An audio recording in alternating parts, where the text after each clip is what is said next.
This podcast is sponsored by ebookit.com, self-publishing solutions for the independent author and small press. Visit us today at ebookit.com. Welcome to the Toastmasters Podcast, the official podcast of Toastmasters International. Hello, everyone. This is Greg Gazin. We often use simple words interchangeably, but they can often carry entirely different connotations. Two examples of the words kind and nice. Our guest today will once and for all help us with this kind versus nice dilemma. He's Ben Guttmann, an experienced marketing executive and communications expert, and author of Simply Put, Why Clear Messages Win and How to Design Them. Ben is on a mission to get leaders to more effectively connect by simplifying their message. Ben is a former co-founder and managing partner at Digital Natives Group, an award-winning agency that worked with the NFL, I Love New York, Comcast, NBCUniversal, the Nature Conservancy, and other major clients. Currently, Ben teaches digital marketing at Baruch College in New York City and consults with a range of thought leaders, venture-backed startups, and other brands. Ben's article, Kind versus Nice Communication, Learn How to Deliver an Effective and Considerate Evaluation, can be found in the May 2024 edition of the Toastmaster magazine. Coming to us from the Big Apple, New York City, Ben Guttmann, welcome to the Toastmasters Podcast. Thanks, Greg. It's great to be here. Well, Ben, it's funny. These two simple four-letter words, kind and nice. When I read your article, it was eye-opening. These imperfect synonyms that can have such different connotations. So to kick things off, could you perhaps tell us from your perspective, what do these two words really mean, how they're so different, and maybe why it's important to understand the differences? Oh, yeah. And you mentioned, I'm from New York, and this is a part of the world that is known particularly for being not necessarily always nice, but I would argue that New Yorkers are very kind. The difference here is these are two words, again, on their face that sound very similar, that seem to be the same thing in our minds. But if you look at what we actually mean by them, they're quite different. Kindness and nice is not the same thing. Nice is surface level. It's about being pleasing, polite, sometimes even conflict avoidant in that. It's about the superficial, everybody's happy and we're moving on into the next thing. Kindness, though, goes much deeper. Being kind means you actually care about others and their well-being. It's about the outcomes, not the process necessarily. And I think that's very important as a differentiator, is that we're ultimately, if you could be nice, that's great. But what we're looking for in terms of results is we want somebody to be kind. Can you give us a couple of examples of each? Oh, yeah. So in the article, I talk about an example of walking into your apartment building, right? And the first neighbor, and you have an armful of groceries, and you're struggling to open the door. You see two of your neighbors leaving at the same time. The first one is all smiles. They're waving hello, asking how your recent vacation went. How's your cat feeling? What are your plans for the summer? But your arms are just tired and tired and tired. They give way. You're about to drop the bag, but your neighbor keeps gabbing on. Finally, they bid farewell and you resume, juggling your groceries. That neighbor is nice, but I would argue that they're not necessarily being that kind. Your second neighbor, they're rushing through the lobby. They're looking, a little upset. They're fiddling with their phone. They're distracted. In their hurry, they slam through the door, almost knocking you out. But they look up, see you, and hold the door open for you to scurry inside just before everything falls out of that grocery bag. By the time you turn around to thank them, your neighbor's long gone. I would say in that scenario, that second neighbor, not necessarily being as nice, but they're being more kind. That's an exaggerated example, but you get the sense there, which is that one of them is prioritizing their own interests in the encounter. The other one is prioritizing yours. That's interesting, because in the first scenario, it's almost like the neighbor has his questions or her questions already pre-planned and totally oblivious to what your concern is or what your situation is. And the second one is more along the lines of, okay, well, I did my duty. I held the door open and now I'm just going to move on and have a nice day. Mm-hmm. Yeah, absolutely. I'll tell you another example that I always find funny is talk about New York, going back to that. If you go back a couple of decades, we had a mayor here named Ed Koch, who was kind of a caricature of what you think a New York City mayor would be. When he was in office, they installed a number of no parking signs across the city that didn't say, hey, no parking Monday through Friday, this time to that time. It said, don't even think of parking here. And I would argue, not very nice, very kind. It gets the point across. You're not confused by the message.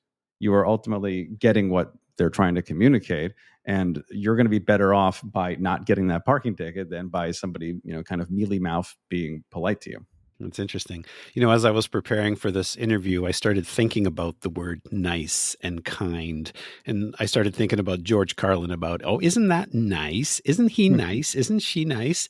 One of the things that popped into my head, nice can be people, but it could also be things like an adjective. Oh, that's a really nice shirt. Those are a great pair of shoes. But kind, you can't say that a pair of shoes are kind, but you can only say that people are kind. And I'm wondering if there's a connection there, or is it just like, okay, great, that's kind of a strange thing to say. I haven't put the kind of Carlin piece, the two plus two there together for that, but I think that's a really good point. I think that the kindness part it's very human, right? It's what we want when we're trying to communicate, is to have our point being heard, have our point being understood and acted upon ultimately.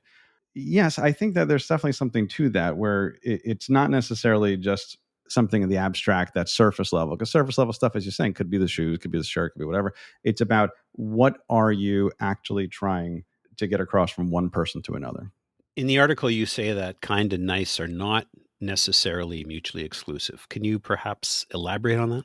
Certainly. You don't have to be rude to be kind, but to be kind, you have to, again, care about the outcomes. You have to care about the well-being of the person on the other side. And that should take priority over the politeness, the please, and the thank yous that are there. They're certainly not mutually exclusive. And I would argue that actually most of the time they are pretty heavily overlapped in terms of those two Venn diagrams. If push comes to shove, it's more important for you to care about what, again, the actual outcome is of the communication. The article talks about this in terms of feedback a lot. When you just tell somebody in terms of the feedback, either in a Toastmaster context or beyond, that was good. That was nice. That was pretty good. Even if it wasn't that good, and you kind of say, hey, I enjoyed that, clap, clap, and move on. You're prioritizing your comfort in that situation and the kind of decorum in the moment over giving somebody feedback that actually will make a difference at the end of the day. That doesn't mean you can't provide feedback that is both nice and kind. You don't have to be rude in your feedback, but you certainly should prioritize making sure that the point of feedback is understood, which is that person can improve upon. So would it be fair to say that nice and kind would be interchangeable if we're talking about a casual conversation where it's like, oh, he's a nice person, she's a kind person, et cetera, et cetera? And then when you're saying they're not interchangeable, is that because you're saying that nice is more general, pleasant, whereas kind implies more of an emotional connection or maybe a deeper sense of empathy? Am I on the right track there? I think generally, again, I think that the point of kind is that the material outcomes are what's important, not so much the surface level decorum, the surface level feeling.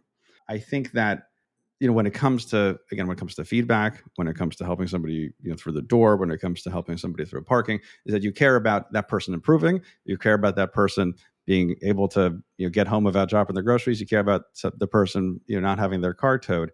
Those are more important to get across, and those should come first in terms of what is your priority in terms of communication. And then if you can do it in a way that is also polite and that is also friendly and that is also, leaves everybody smiling, that's obviously better, of course. It's important that you care about the outcome in the receiver more than you care about your own feelings as the sender. Okay, so that means that there can be a time where it's okay to be kind but not nice. Is that right?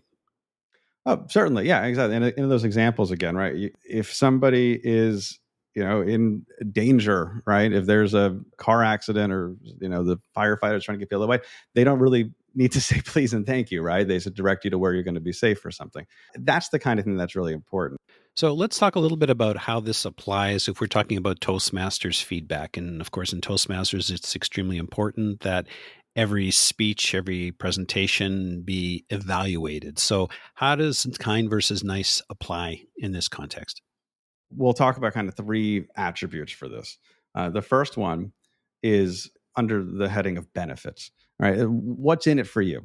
When we're talking about the feedback we're giving, again, we don't want to just say, that was really great, or that was a little boring. We want to explain why. right? What were the things that made that work or didn't make that work?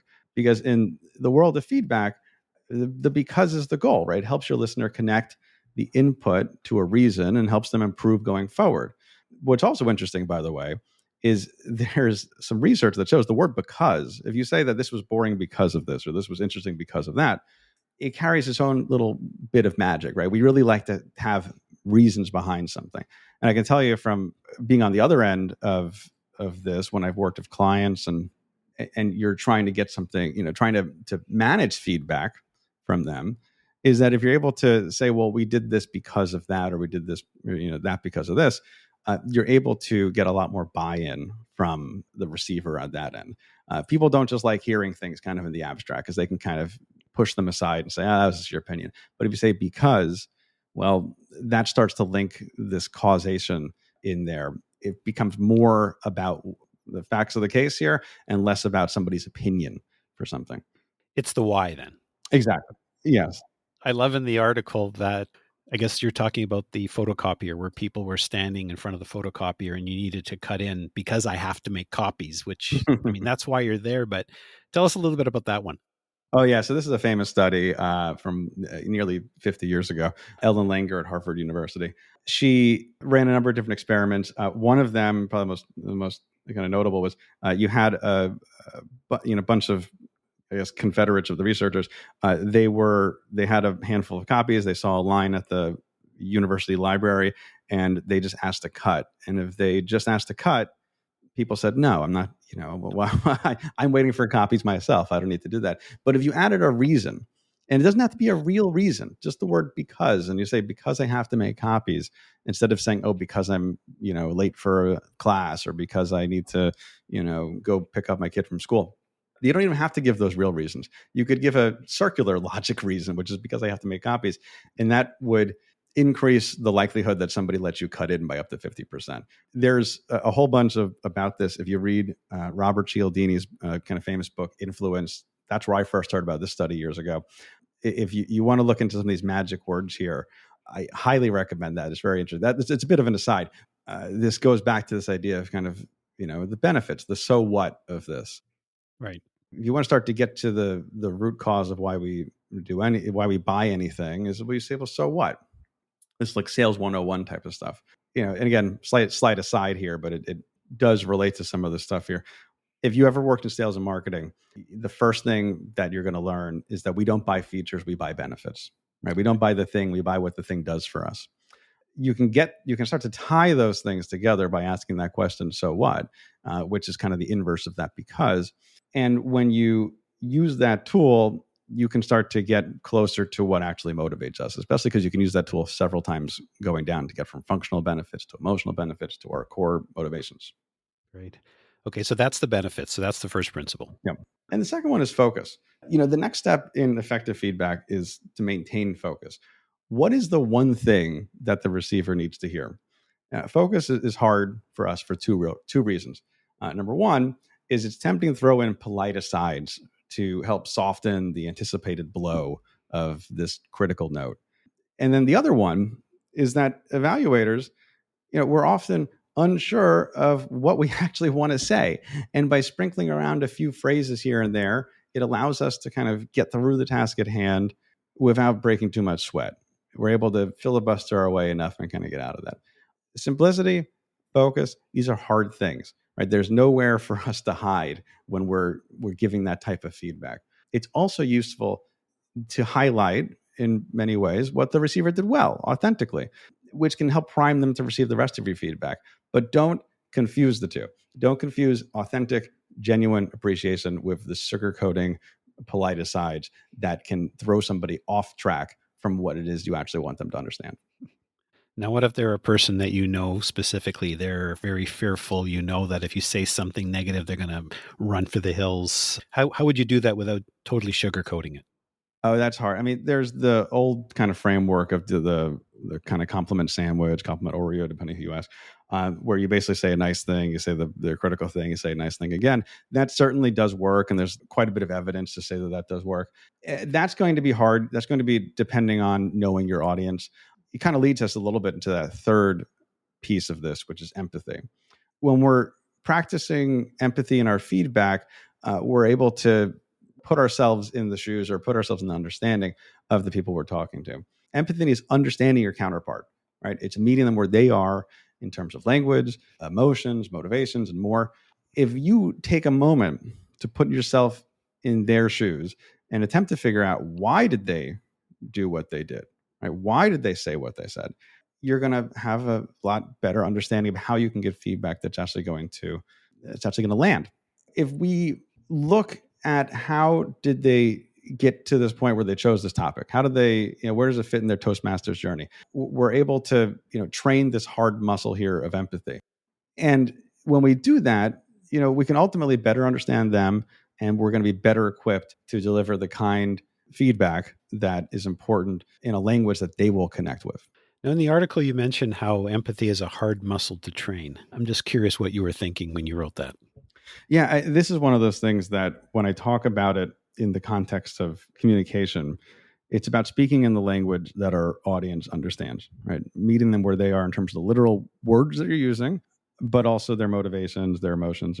We are designed in a way that we overestimate how much we represent the population as a whole. It's called the false consensus effect. I'll give you an example of how this works. I might say, well, my favorite flavor of ice cream is mint chip, right? And I think I'm a pretty normal person. So I think that most people probably like mint chip. Some people might like chocolate, some might like vanilla, but it's probably mint chip. If I were to guess, I would say 70% of people, that's their favorite flavor, right? But when you look at the actual results, if you look at surveys for it, right, maybe it's 10% of people like mint chip. Maybe more people like chocolate, vanilla, maybe Oreo, right? This is the kind of thing that happens when people look at ice cream flavors. It happens in terms of business, it happens in terms of politics. You think that everybody's voting for who you're voting for, right? How can anybody see the other way around? It all goes to show that our default is that we overestimate how much we represent the mean, and we say, hey, you know what? We don't need to understand the audience because I understand me, right? And I'm pretty normal, right? And so this is how you get to a point where if you're in my universe in marketing, you will spend thousands or millions of dollars to run in the wrong direction instead of doing a little bit of testing, trying to figure out empathetically, how does my audience need to hear this message for them to understand it? And it could be a big giant focus group you do, or it could be just a little small conversation you do. If you're able to do a little bit of that homework ahead of time, you can save yourself a lot of grief.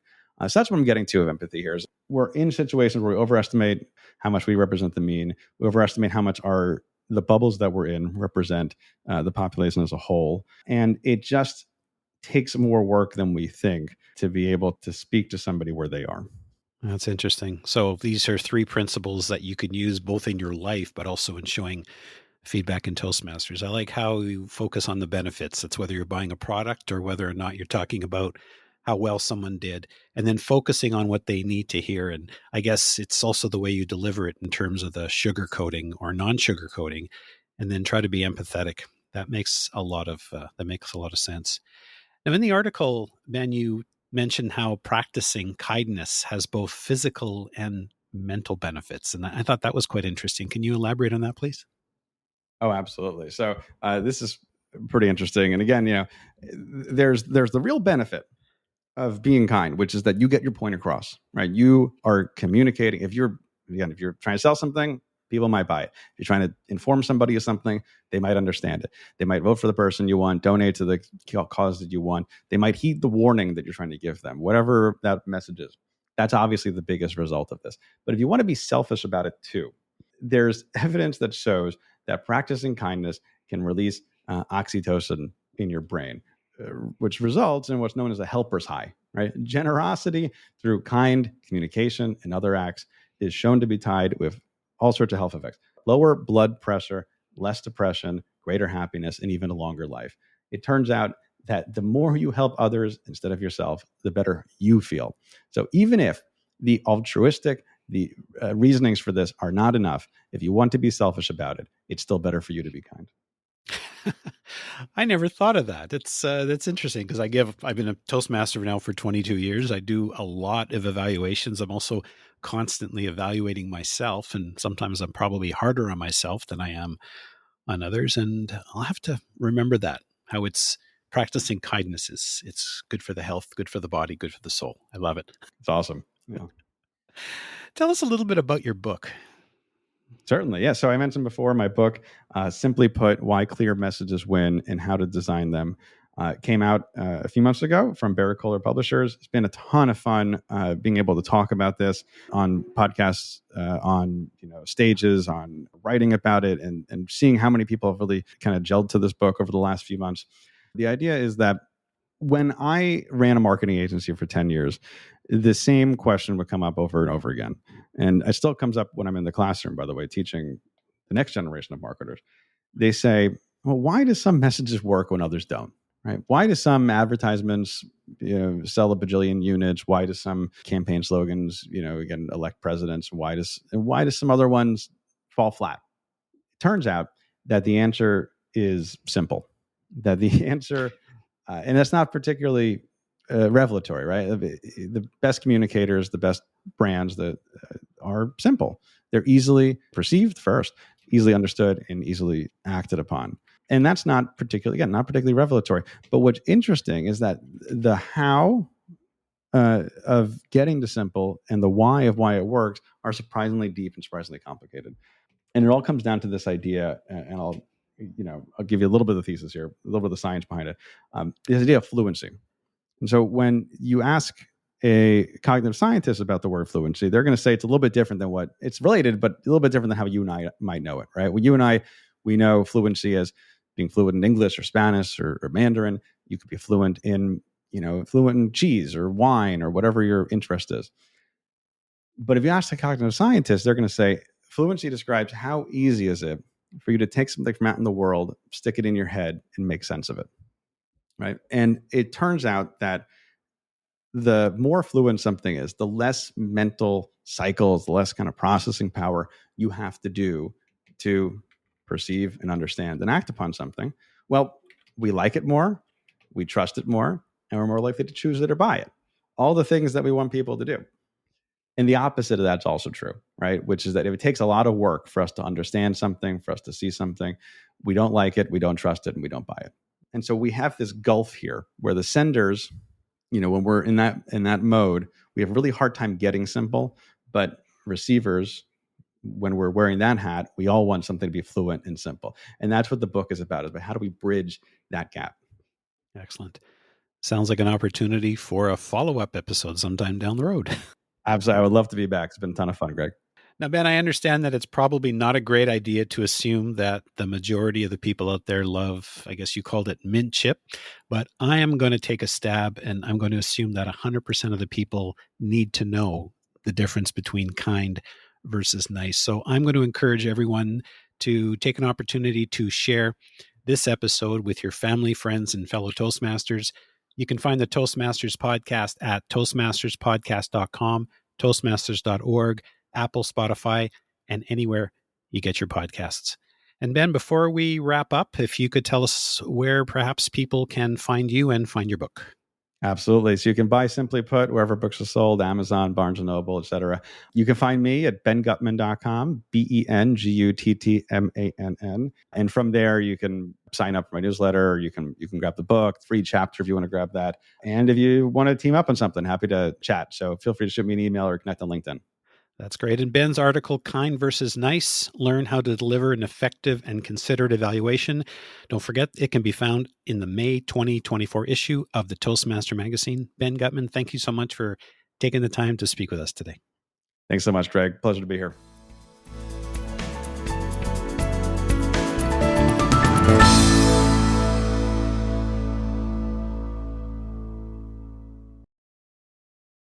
Ever imagined a book written just for you? Introducing Books.ai. We're not just another bookstore, we're the future of reading. Our state-of-the-art AI adapts each book to your specific needs, creating a personalized masterpiece. Visit Books.ai now, that's POOKS.ai, and use the promotion code SPOTIFY for a whopping 50% off. Books.ai, your personalized book awaits.